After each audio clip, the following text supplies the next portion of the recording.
మంత్రి జూపల్లి కృష్ణారావు మాట్లాడుతున్నారు, లైవ్ చూద్దాం.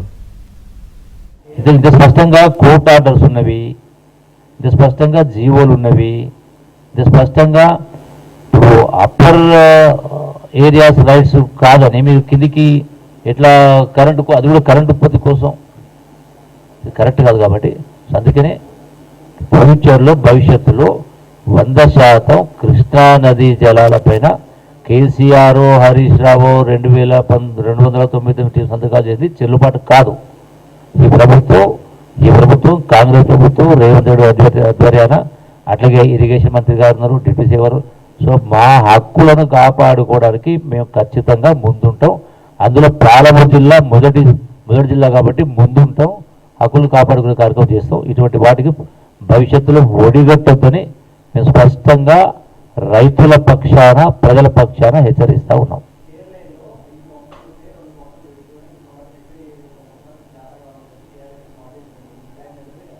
ఇప్పుడు ఈ సబ్జెక్టు దీన్ని కన్ఫ్యూజ్ చేద్దాం. మిగతా వాటి అంశాలకు వచ్చినప్పుడు ఎవరి వల్ల అయింది, ఎవరి వల్ల? ఇప్పుడు అక్కడ మిషన్ భగీరథ పంపులు ఉన్న కారణంగా వాటిని సరి చేయాలంటే వాళ్ళ ప్రభుత్వంలో ఉన్న 3 సంవత్సరాలు వాళ్ళు చేయలే. ఈ 2 సంవత్సరాలు చేద్దామంటే తాగునీరు మొత్తం బంద్ అయిపోతుంది, కంప్లీట్ పంపులు బంద్ చేయాల్సి వస్తుంది. వాటిని రెస్టోర్ చేయాలంటే కంప్లీట్గా సర్జిపూల్ పంప్ హౌస్ను మొత్తం క్లియర్ చేసి, వాటర్ బెయిల్అవుట్ చేసి, మోటార్లు మొత్తం తీసి చేయాల్సి వస్తుంది. చేస్తే ఇటు రైతులకు తాగునీరు రావు, రైతులకు పొలాలకు నీళ్ళు రావు, తాగడానికి నీళ్ళు రావు. అందుకని చేయలేకపోతున్నాం. అందుకని దానికి ఆల్టర్నేటివ్గా ఈ ప్రభుత్వం వచ్చిన తర్వాత ఆల్టర్నేట్గా మిషన్ భగీరథకు వేరే అరేంజ్మెంట్ చేయడం జరిగింది. అది ఫైనల్ స్టేజ్కి వచ్చింది. అది కంప్లీట్ కాగానే ఈ సమ్మర్లోనే ప్యారలల్గా ఆ యొక్క పాలమూరు దాని ద్వారా, ఆ పంపుల ద్వారా నార్లాబు రిజర్వాయర్ నింపి దాని ఆ స్లూస్ ద్వారా ఎల్లూరుకు వాటర్ బాటర్ ఓపెన్గా బై గ్రావిటీ చేసిన తర్వాత అప్పుడు ఈ కలవకుర్తి మోటార్ల పంపుల వ్యవసాయానికి కానీ దాని అవసరం ఉండదు. కాబట్టి దాన్ని ఈ సంవత్సరం రెస్టోర్ చేస్తాం, ఆప్షన్ లేక. అంతే తప్ప అసలు ఆరోపణ చేయడానికి కూడా అందుకనే నకల్ మారిన కీపు చేసి అకల్ రానా అంటారు. నువ్వు ఆరోపణ అంటే అర్థం ఉండాలి కదా, దానికి కారణం వాళ్ళే కదా. Okay, thank you.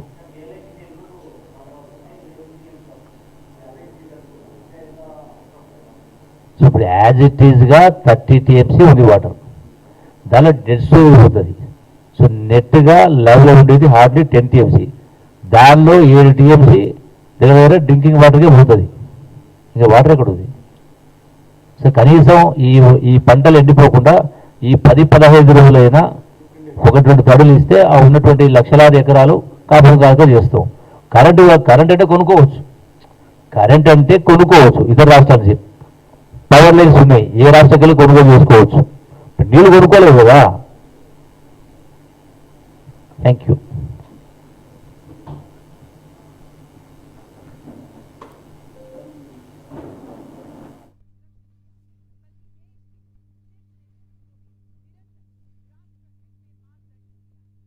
బేసిక్గా ఇప్పుడు ఎందుకు ఆంధ్రప్రదేశ్ ప్రభుత్వం నీటి ఎద్దడున్న సందర్భంలో కూడా ఒకవైపున వ్యవసాయానికి, ఒకవైపున రైతులు ఇబ్బంది పడతా ఉంటే పంట 2 పేపర్స్ వచ్చినప్పుడు, రెండోది తాగునీటి అవసరం ఉన్నప్పుడు అయినా కూడా కరెంట్ ఉత్పత్తి చేస్తూ ఉన్నారంటే దీనికి ప్రధాన కారణం అలుసు.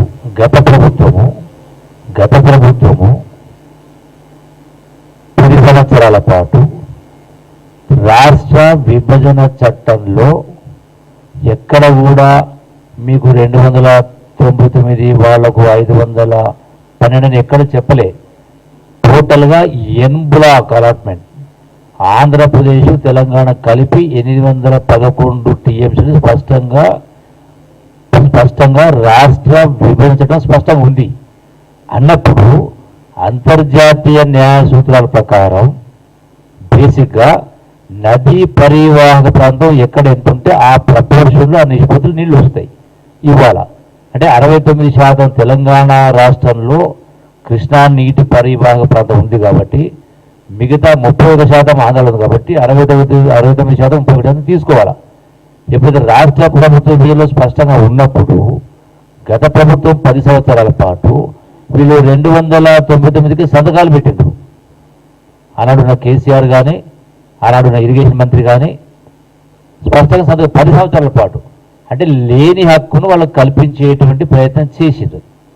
అంటే ఎందుకు సరెండర్ అయ్యారు అంటే వాళ్లకు ఆ చిత్తశుద్ధి లేక, మనకి ఎప్పుడైతే రైట్ వాళ్ళకు రాష్ట్రం ఏర్పడక ముందు వేరు, రాష్ట్రం ఏర్పడిన తర్వాత అంత స్పష్టంగా కేంద్ర ప్రభుత్వం పార్లమెంటు బిల్లు పాస్ అయిన తర్వాత ఎన్ప్లాగా మొత్తాన్ని కలిపి 2 రాష్ట్రాలకు కలిపి 811 టీమ్స్ అని ఇచ్చినప్పుడు మేము 299 తీసుకుంటూ సంతకాలు పెట్టిండ్రు 10 సంవత్సరాల పాటు. అంటే అదే అలసైనాయి.